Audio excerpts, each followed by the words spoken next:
The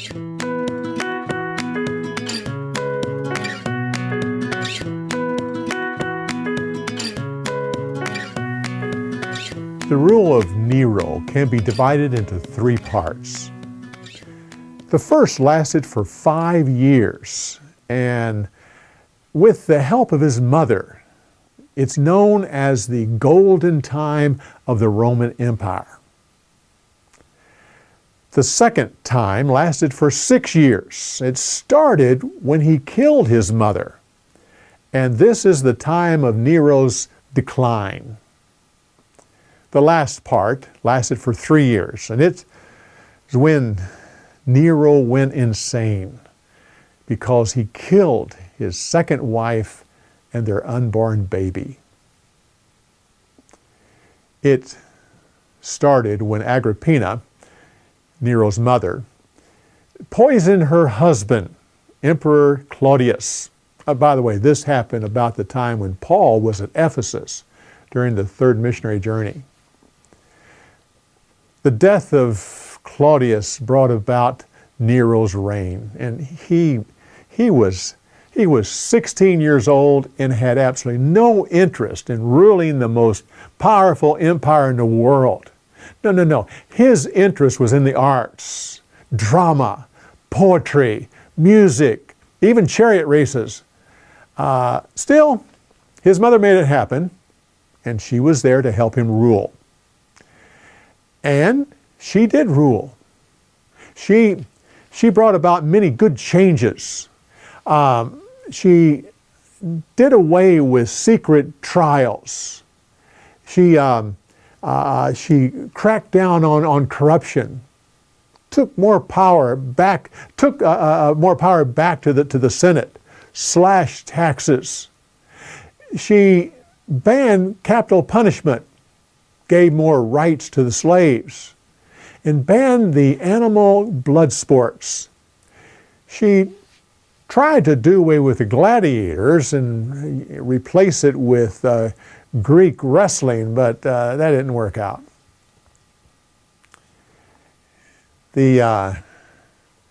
While this was all going on, Nero, he just fine-tuned his arts. He worked on drama and poetry and all the various things that he loved. He did it privately. He didn't have anything public because it was socially unaccepted by the upper class, which included his mother. She thought that he had an opportunity, since he started ruling at 16, to have many years, long years of a successful rule, and that his arts, his cultural art life was a distraction to him. He should focus more on ruling. And she thought that possibly this was his way to reduce her influence in his life. She would reprimand him severely, but it did nothing but put a wedge between the two of them.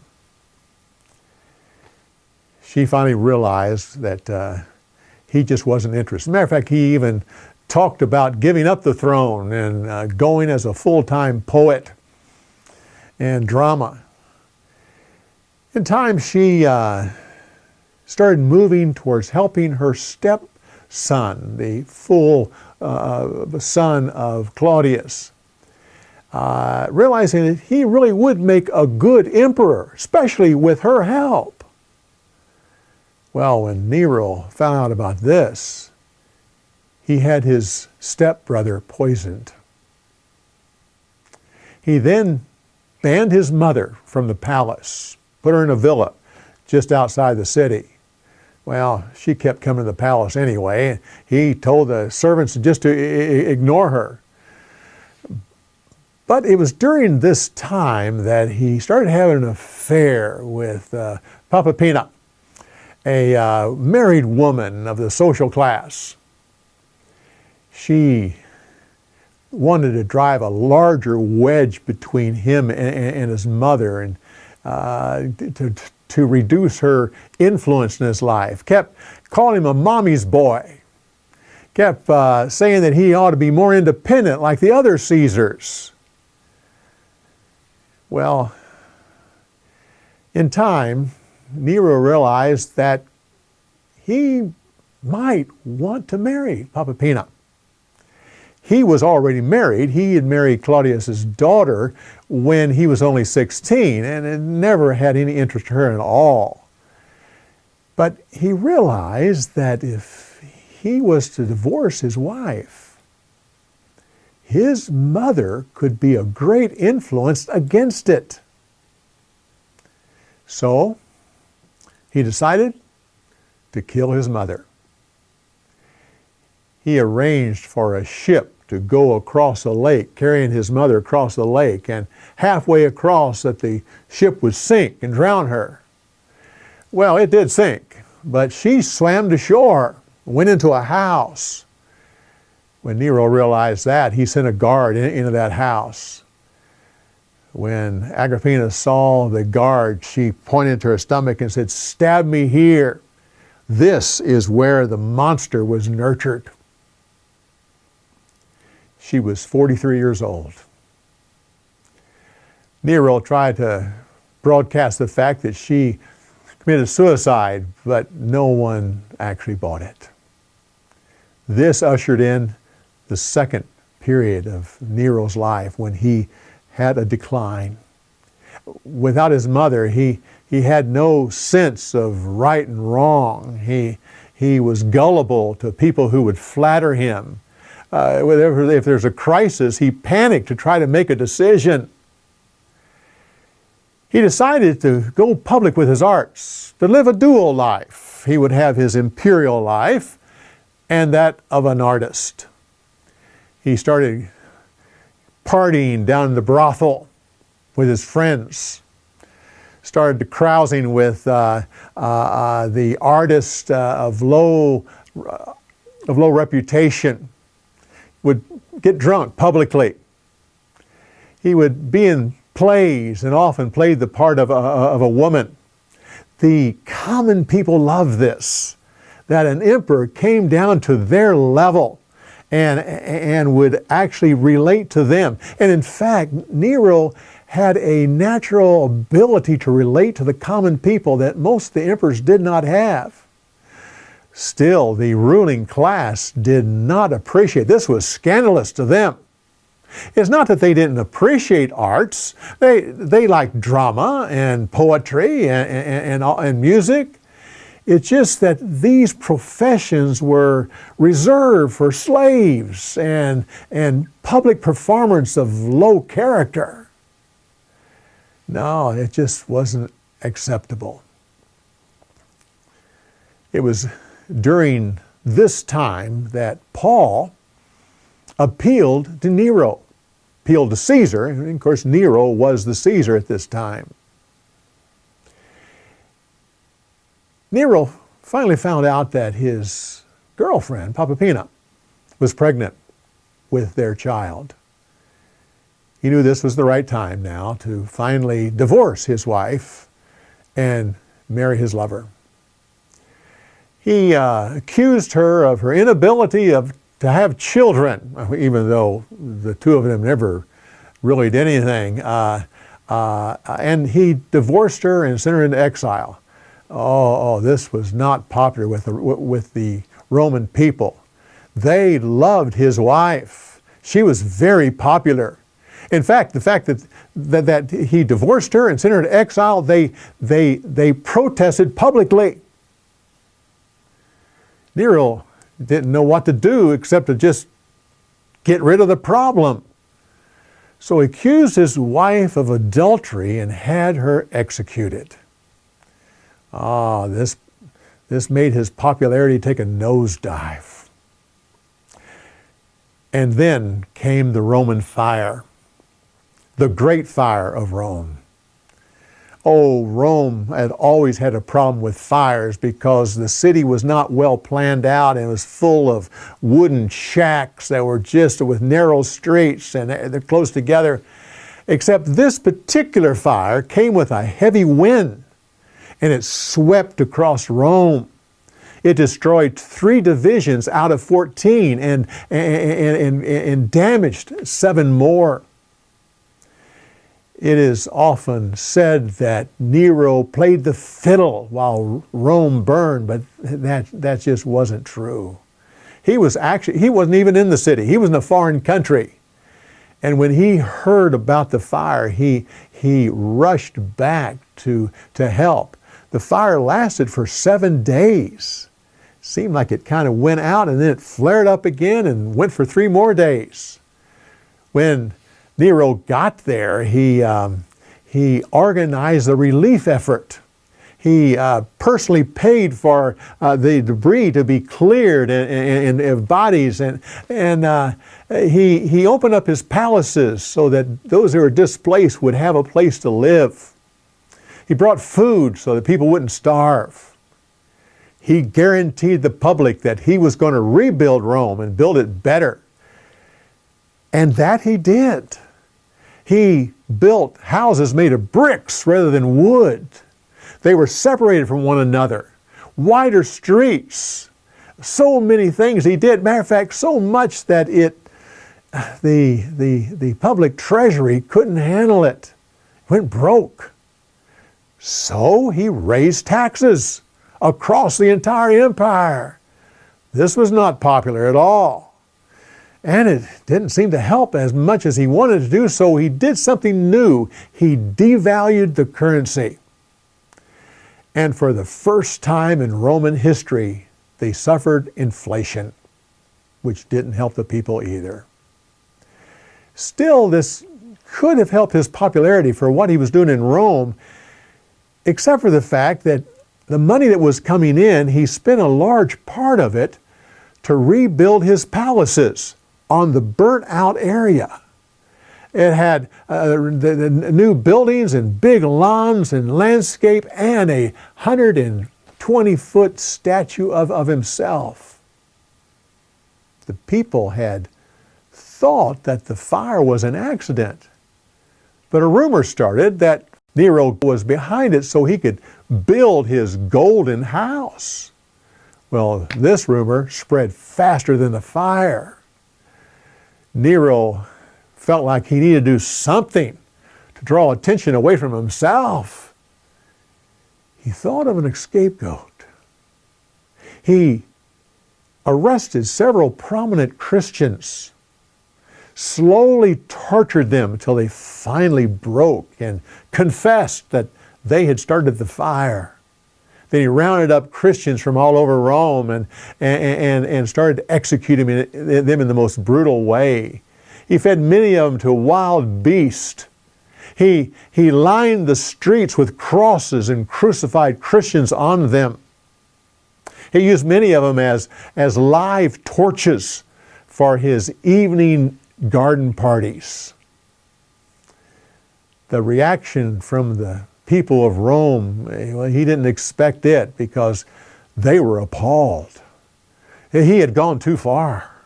Things that he was doing was beyond what they were thinking. Maybe Caligula had come back.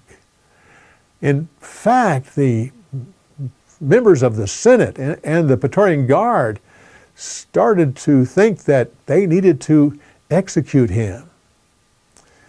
They came up with a plan where they could assassinate Nero. Oh, when he found out about the plan, he went wild. He set about doing a purge. First of all, killing the 23 people who were a part of the plot. Then he set up treason trials, those things that Caligula had used, and to Tiberius, that his mother had made illegal. He could use these to try and execute people on his whim. And he did. He killed people that he didn't like and he thought didn't like him. In all of this chaos, he got in an argument with Poppaea, struck her down to the ground, and then kicked her. She was expecting their second child. She died having a miscarriage. When he realized what he had done, when he realized he had killed the love of his life and their baby, he went insane. And this started the last 3 years of his life. His mourning was extreme. He had a state funeral, and instead of cremating her, which was what the Romans did in that day, he did the Egyptian thing and embalmed her and put her in mausoleum so that he could go and visit her whenever he wanted. Made a face mask of her and would, in his drama, would wear the face mask and play the part of a pregnant woman. He, a few weeks later, happened to see a 13-year-old boy who was a spitting image of his wife. He was captured and castrated. Then he was required to wear the clothes of Popina. And he was publicly affectionate to him and finally married him and had him sit next to him in public meetings, publicly being affectionate to him. Well, in time, he realized he needed to leave Rome. He went to Greece, where he was still very popular. And they treated him like a rock star. He went on tour, went from city to city performing his music and his drama and his poetry. And he even got involved in the Olympics. And of course, everything he entered, he won first place. He even participated in a chariot ride, a 10-chariot race. He won first place, the first place crown, even though he was thrown from his chariot and left the race. They gave him first place because they said that he would have won first place if his chariot had just finished.